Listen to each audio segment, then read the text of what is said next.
back, everybody, where you have another exciting training video this week.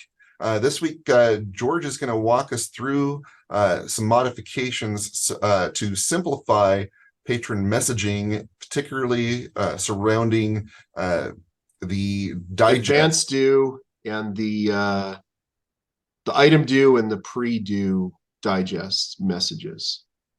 So we're excited to see that modification.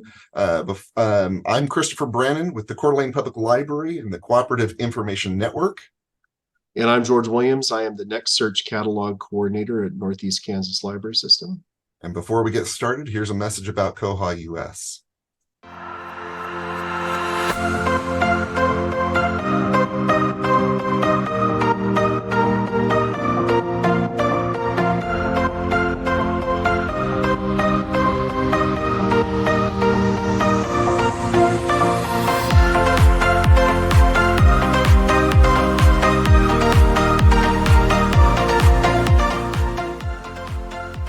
I got started with Koha when I joined the Colorado Library Consortium. Koha-US has meant a lot to me in my work because it is a place where ideas can be exchanged.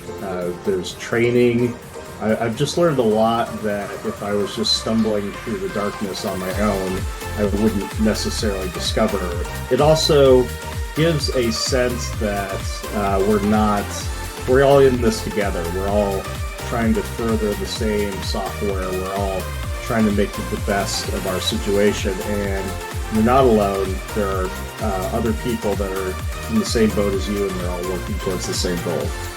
The more meetings I attended and the more I kind of dipped my toe in the water, the more I realized that there was something not only that I could contribute to the organization, but something I could get out. So I ran for and got the member at large supported position, and then decided to step that up even further and then ran for vice president.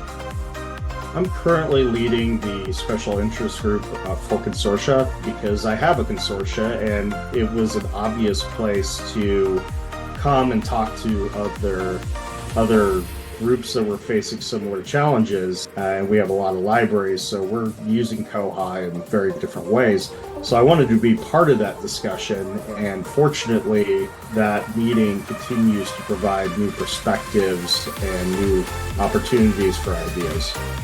I became a leader for the Consortia Special Interest Group because I saw a real benefit in, if that group was successful, in my ability to have those conversations that I wouldn't otherwise get to have. So it was a real opportunity to make sure that those conversations were being had in a place where I could participate. Recently, we had some developers stop by because they know this is the place where people are having those discussions, and so they're able to hear that feedback directly and get that conversation. So being able to have not only those discussions with all these consortia that are a part of Koha, but also having that direct line to those that are interested in improving how Koha works for consortia is really an ideal situation, and I think we're moving towards that.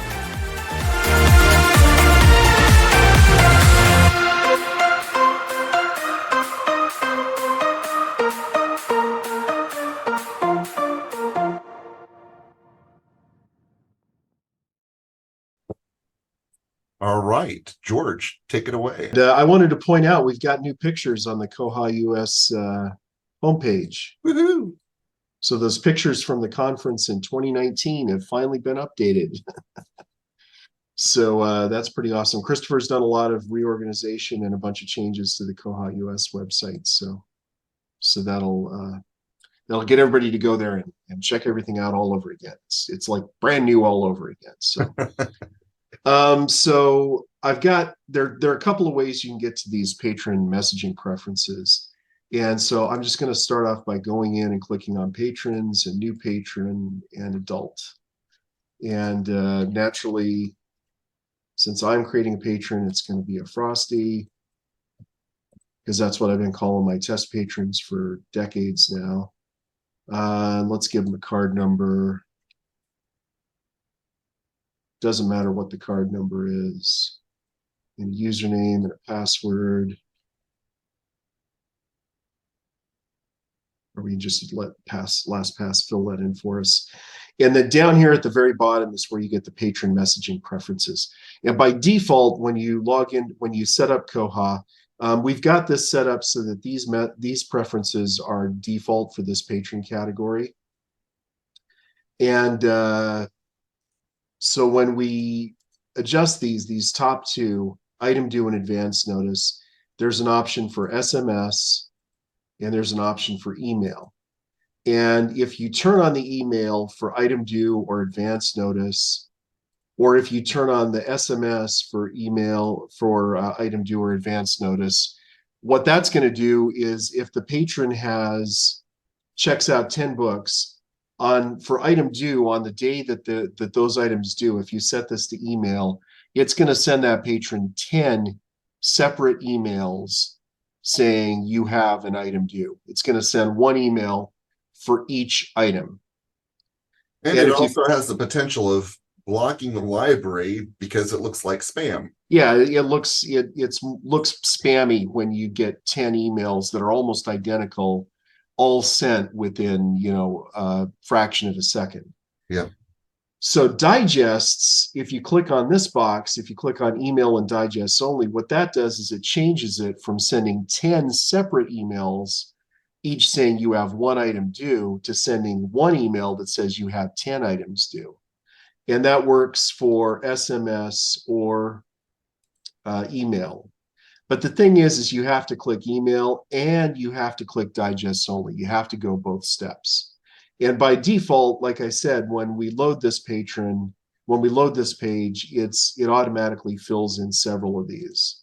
I set up the test system so it matches what happens here at Northeast Kansas Library System. And it used to be that you could check digest only without checking email, which meant nothing happened. The Koha community fixed that a few years ago by making it so that you cannot check digests unless you have email or SMS checked. So that box becomes unavailable. It's non-working until one of these other boxes is checked. So it means that staff have to do two things if they want to change those messaging preferences on patrons. So let me cancel this and show you what I've got is some jQuery. And, I've got a jQuery function that I have set on our system that is called URL. It's a variable. And what it does is this variable grabs the URL out of the page whenever you load Koha. And then down here, the next part of this is that it says if the URL has links to page member entry PL. So if you're on that page, then it's going to run this bit of jQuery, which is going to get the email 1, SMS 1, email 2, and SMS 2. So those are these different checkboxes. It's going to go in and grab all of the IDs for these 4 checkboxes here. And it's going to, I've just started, whenever I create a variable, I put a log function in there so that I can go in and see if I do this, I can go to the console and let me save this so it'll actually work. And then reload this page. And then the console is going to show me what those objects are.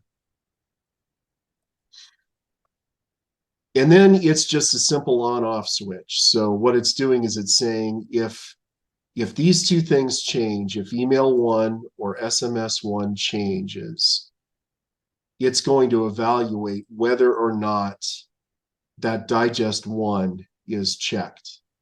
And so basically what I'm doing is I'm saying if none of these boxes are checked, this box automatically unchecks. But if this box is checked, that box automatically checks. So if one of these is checked, this one is checked and it can't be unchecked.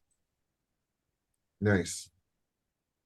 And the reason I did this is entirely because of trying to, for the last several years, explain to staff the difference between email and digest only, because no matter how hard I've tried, and no matter what kind of training I do, staff always seems to have a problem remembering that you have to check both in order for the patron to only get one email for those not hold filled, it's for item due and advance notice. And just, I don't know why, but just within the last month, I got 4 or 5 different staff members contacting me and saying, in one case, it was a patron who got 70 emails in one day saying they had an item due. And it was a patron that does homeschooling. And so they have a lot of items due and they're all due the same day. And they said, you know, this patron is tired of getting all these emails. What can we do about it? And I said, well, you can click that digest only box and then they'll just get one email. And then they said, well, why didn't you ever teach us that? And it's like, I talk about this at almost every meeting. I talk about this every time I do a training. And people just don't get it. So this forces the situation. It means they don't have to get it anymore, and I don't have to train on it anymore. It just means that it'll just be set by default whenever the patron has. If the patron's getting email item due notices, it's going to be a digest. You know, as I sit here and listen to this and think about it, it's like I'm wondering. I imagine at some point digest was added. I don't know that it was initially a feature. But that's my guess. I'm wondering why they didn't just change it into a digest altogether. Why would anyone want to have individual emails? I don't know. I mean, if you're getting 1 or 2 items, that's fine. But to be more all-inclusive and more email friendly, it just seems like they should be digests and not individual emails. I don't know what the logic was, but I do know that these are the only 2 messages that work this way. I know they're working on holds. Yes, and hold filled is going to be different. So the other, item checkout and renewal, which is essentially an electronic receipt. And that's actually, I've got code on my system that changes the name from item checkout and renewal to digital receipt. When you check that box for email, what it does is it sends the patron an email that says, these are the things you've checked out today. And it sends every 15 minutes. So what happens is if you go in and you check out, the patron checks out 5 things at 20 minutes after 1, at 1:30, they get an email that says, these are the things you checked out. It digests itself. And it digests itself every 15 minutes. The issue there is if you if the patron's got a pile of like 50 books and you start checking them out at 1:29 and you don't finish until 1:31, they're going to end up with 2 separate emails. And about halfway through, it's going to digest what's already at 1:30. It's going to digest what's been checked out between 1:15 and 1:30, and at 1:45, it's going to digest what's been checked out between 1:30 and 1:45. And that's the way that the hold filled, the digest for hold filled is going to work. And that's a development that several libraries have gotten together and sponsored. That should be in Koha 2311, I believe. It would be nice if on those check-ins and checkouts, if there was some way for Koha to know whether a checkout session is over, so that it could say, okay, I'm not going to create this list until I've been triggered that this session is over. Well, that could be managed by changing the cron job, because that's what we have and it's not necessarily what is set up at your library. Our cron job is set up to do the item checkout and renewal and item check-in, and I think those are the only two. Those get digested every 15 minutes because that's the way our cron job is set up. Right. It could be set up to do you it at run the end into of the the day. issue, and I understand why to have that cron job running more regularly so that they're getting something a little sooner than waiting an hour or whatever. But you always, no matter what you run into when you hit a cron job, if you are doing something that goes over that cron job mark, you run the risk of it dividing it into two things. And it seems like it would be more beneficial for Koha to be aware when a checkout session starts, when that's done, yeah, rather than having that cron job just grab whatever's there at the time. I know that information is added as you go, and it seems like it just should be done. It should be added and queued up when you're done with the whole session. Right. So that'd be a different way of doing it than what Koha is set for now. So, yeah. But in any event, it will be nice when hold filled works at least that way, because right now hold filled is a separate email for each hold filled. Which, if you're a homeschooling parent, that means, this happened a lot when I worked for Latah County Library, where there was one homeschooling parent at one of the very small libraries who would get a lot of stuff shipped in through the courier. And then when it got there, they would check in like a whole pile of 25, 30 items. And then they would get 25 separate emails saying, your hold has arrived, your hold has arrived, your hold has arrived, your hold has arrived. And, again, depending on your email server may take a look at that and say, you're getting spammed, and put it in a spam folder, or just block the library, blacklist that address altogether. So yeah, that becomes a little bit of a sticky issue. So yeah. Anytime that you can use digest, it's a good idea. Right. And that's why I've taken the choice away from our libraries. That's mostly what this episode is about, is me taking away choices from my librarians. All right. Well, thank you, George, for sharing that. I look forward to talking to our libraries about that and possibly implementing that here. Just a reminder to everyone, you can check out our videos at koha-us.org. We also have our videos on YouTube/koha-US, no hyphen. And you can subscribe to our playlist or the entire channel. You can like our videos, and we encourage you to like them. But do subscribe so that you get notified anytime that we update our site with a new video. That way you'll get notified and won't miss a single one of our episodes. So, right on. All right. We'll see everybody again in 2 weeks. See y'all later.